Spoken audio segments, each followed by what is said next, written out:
Eddie's back. We're getting the BMW fixed, but more importantly, Eddie's back. Where were you? What were you doing? Did you kill someone with your Mustang? I didn't murder a crowd of people. I was not deported. I was in China visiting family, so totally innocent. Yeah, where were you in China? You sent me some insane pictures. China, I was in Qingdao, China, and it's a coastal city towards the north, and it's a rather large city. I think over 10 million people. A lot of really nice cars there. Got to go see the Qingdao Auto Show, which is entirely different from a Western auto show. The cars there were a bit more boring because larger engines get taxed heavily there. Anything over like 3 liters, you get a lot of money. Yeah, didn't you saw all like S350s and 400 hybrids? R320 and S400. Yeah, see, they don't even have a 320. Yeah. There's no 550s there because it costs a lot, but I did see an S63 coupe and a CLS 63 coupe. That 63 coupe here in America starts at what, like a little over 150, right? S60, yeah, something like that. In China, it'll cost you about $400,000 equivalent. That's ridiculous. It's pretty crazy. Then I got to go to the port where they import all the foreign cars, and there were probably a few hundred Land Rovers, a little under 100 Bentleys. Saw a GT3R. Yeah, that was sick. And it was freaking filthy. It was just covered in dust. There was a GTR which is totally dead. It's been sitting there for 6 months. Apparently there was some problem with the paperwork. Battery was dead. Brakes were very rusted. It literally has been sitting outside for 6 months. I told him to take it. You don't want to buy that car. So we're dropping off the BMW, as I showed before, if you saw in the previous vlog. During the snowdrift video, there was a hidden curb, and it took a little bit of a hit there. But that's all right. We're getting it fixed.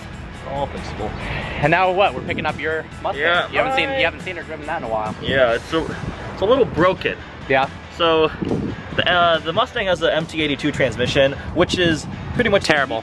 We quoted that title. There's tons of issues. When it first came out, there was an NHTSA investigation of Ford of that transmission because it'll lock you out. It's extremely notchy. Gears will fail. Well, I lost 5th gear. It's gone. It's just nothing is there anymore. So what I'm probably doing right now is I'm gonna probably limp it home, and then Ben Calamer, this guy out in Pennsylvania, he does all these builds for the MT82s. Probably gonna do one of his stage 2 builds. It'll be able to handle a lot of horsepower. He replaces a lot of the weak parts with metal pieces. And then I'm also gonna get the MGW race spec shifter, which the MT82 is a remote mount transmission, so the shifter's not directly mounted to the transmission. So when the drivetrain flexes when you're accelerating, the shifter itself is not going to be perfectly aligned, so that can lead to issues. You'll bend shift forks and stuff like that. The MGW fixes that, it bolts it right on, and apparently I've heard great things about it, so I'm gonna be doing that. Sweet, and then you better supercharge it, and then you can be faster than any of these cars. Stage 2 could take 1,000 horsepower, so 1,000 horsepower Boss 302. That would be ridiculous. Yep. It's a Super Snake, but the track version. All right, let's go pick it up at the dealership. Parker tried to back out, but the S-Class is way too long for this tiny parking lot. Therefore, we are making a, what is this, 1, 2, like a 6-point turn to get this. To get out of a parking lot that's like kind of a normal parking lot. Look, it's not crazy big. It's because it's too damn long. We have spotted a Corvette ZR1. That's lower too. Damn, that's tight. That looks so cool. Oh, wait. Is that a Z06? No, actually. Yeah, it's a Z06 with a ZR1 wide body kit. What the heck? Or maybe it's just a normal, I don't know what the hell it is. No, that's a Z06 front end. I love the ZR1 like dual side vents. Yes, those are a lot more than the Z06, but I guess it's not. I don't know. Tell us below. I don't think it's a ZR1. Goodbye. Goodbye. Unknown Corvette. My car is an MP, it's number MP0019, which means it's not manufacturing prototype, but it's like a pre-production vehicle. So my warranty is expired. Even though it should be a 60-month, 50,000 mile powertrain warranty or something like that, it has like already expired because Ford produced it a whole year earlier than the normal 2012 302. Yeah, so how dumb is this? Instead of the warranty starting the date that the first person purchased the car in 2012, makes sense, right? The person has the car, they register it, that's when the warranty should start. Nope, it started prior to that, so if it would start the date of first purchase, he would have warranty and he'd have a new transmission in his car, but instead he does not. So. I do not want to spend $4,000 to put a transmission in of the exact same model that has the same flaws. Eddie's about to see his car for the first time in a month. Are you sure you don't want to wash because it looks so dirty? Oh, it's really dirty. God, dude, that is. That's good dirty. Oh yeah. Holy shit, look at that pollen. Yeah, let's detail it. That's That's not cool. You got El Coupe. That's not cool. I don't know who moved it though. Oh yeah, what the hell? That's really not cool. Hold on, I think it was. What the hell? I think it was one of the Whoa. Is your spoiler still work? Hey, get in there and Whoa, reverse what it. the real hell? quick. Whoa. Well, no, maybe don't move it. Hey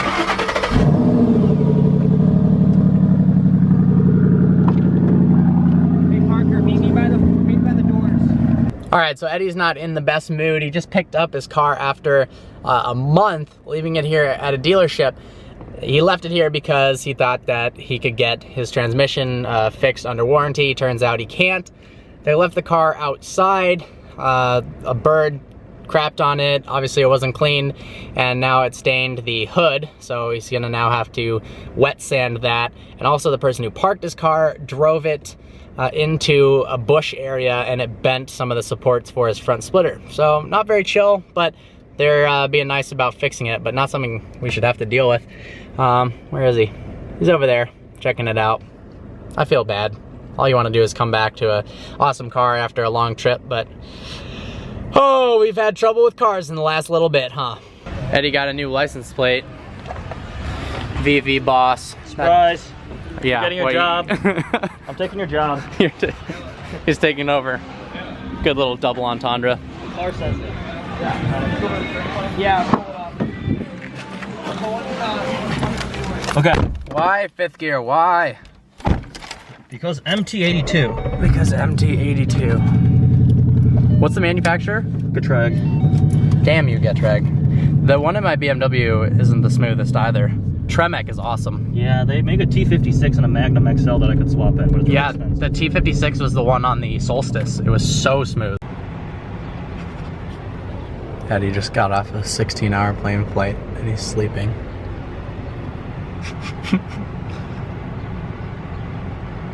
I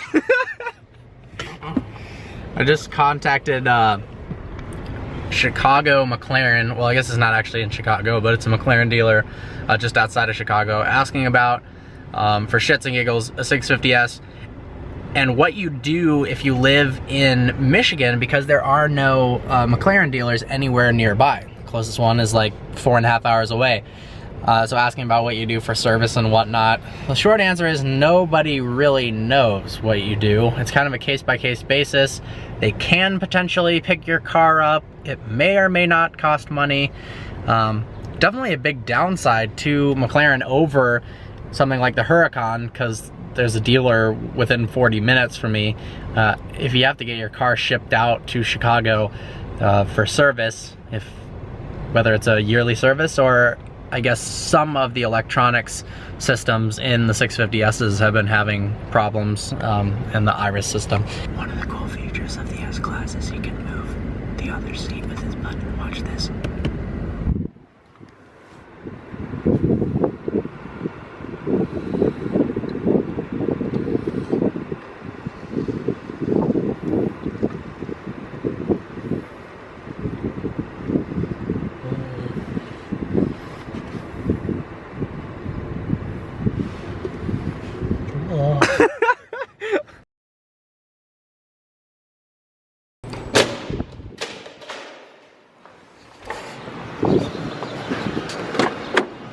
We're late as heck. We're going go-karting, meeting up with Andrew, who still needs to buy a Z06, so please comment that all over this video. And Steve with the GTR. I guess Andrew's decided he wants a Z28 now, and he even lied that he bought one and said it was coming and shipping. But God damn it, Andrew. He needs to get a go-fast car. A lot of people think that if you have a fast car, there's no reason to go go-karting. You could just drive your real car, but you can't really drive your real car 10 out of 10 on the road without getting arrested or killing yourself or someone else. So you can do that in a go-kart, and it's a lot cheaper than taking your car to the racetrack. Obviously, track days are more fun than go-karting, but it's another way to get that lead foot out. Marion's going for the first time ever, and Steve and Andrew. Andrew's good. Steve is not as good, so he'll probably not appreciate this. Yeah, Steve's coming. Oh, Steve hasn't been coming to anything anymore, but hopefully he's bringing the GTR and he can spit some flames or something out of the go-karts. We're chilling in Marion's G6 right now.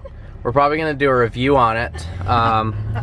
She'll give her opinions, I'll give mine. It's actually a decent car. Yeah. Granted, the acceleration is a bit laughable.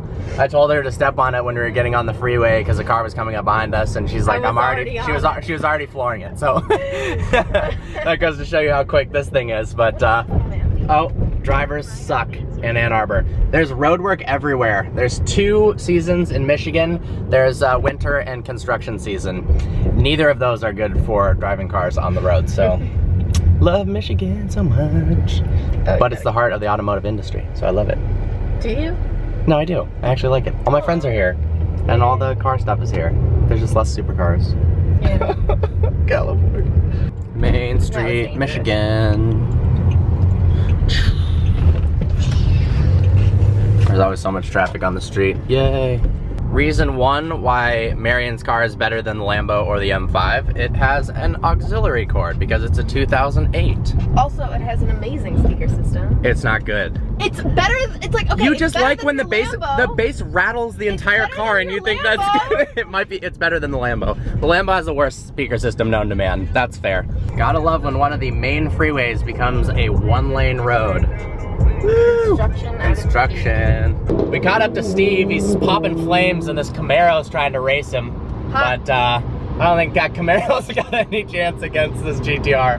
Although, it's got some badge on the side of it. I don't know if it said supercharged or what, so might have said Lingenfelter. This Civic cut us off. It's a real beaut. Got the fart can exhaust. It's got a tow hook on the back that spins around with a little star. Love it. Ooh, that sound though. We finally caught Steve, but only because there's a red light. That's typical. That thing is so loud. La la la la la la la la. I'm Steve.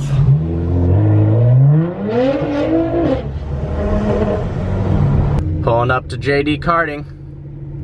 Oh, we're not going to Chuck E. Cheese? No, we're not going to Chuck E. Cheese. Sorry, babe. Damn it! And there's my buddy out front. Oh no, that's Andrew. Necessary. Necessary. Yeah. What's up, Andrew? Get a Z06.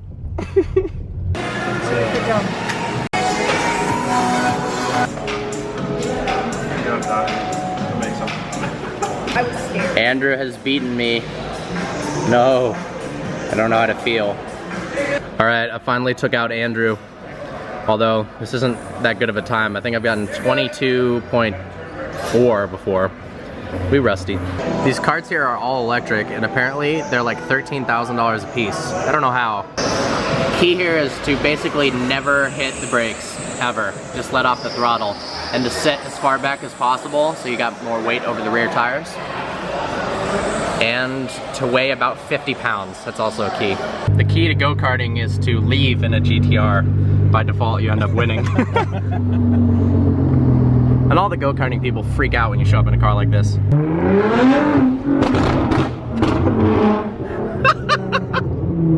And that is how you leave a go-karting establishment. Tilted Kilt, the fine family restaurant. We're in Andrew's truck again. Last time we were in here, Eddie bought a Boss 302.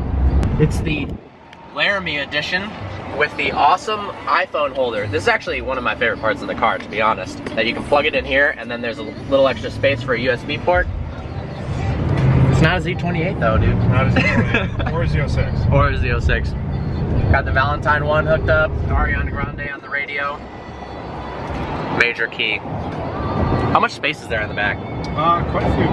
Quite a few spaces? Quite a few cubic feet. You got a 6-foot bed? 4.5? 5'7". I like this Ram logo. It's nice. Apparently, next level trim comes with this in leather. Another beautiful day in downtown Ann Arbor. I've never been to that theater, not one time. It's probably, is it pretty sweet? What kind of movies do they play? Just like kind of indie movies. That's not movie. That's like, oh, plays and stuff? Yeah, theater. Oh, all right. Cool, cool. C7. Where? Oh, right there. Got a slammed WRX. Cayman GT4.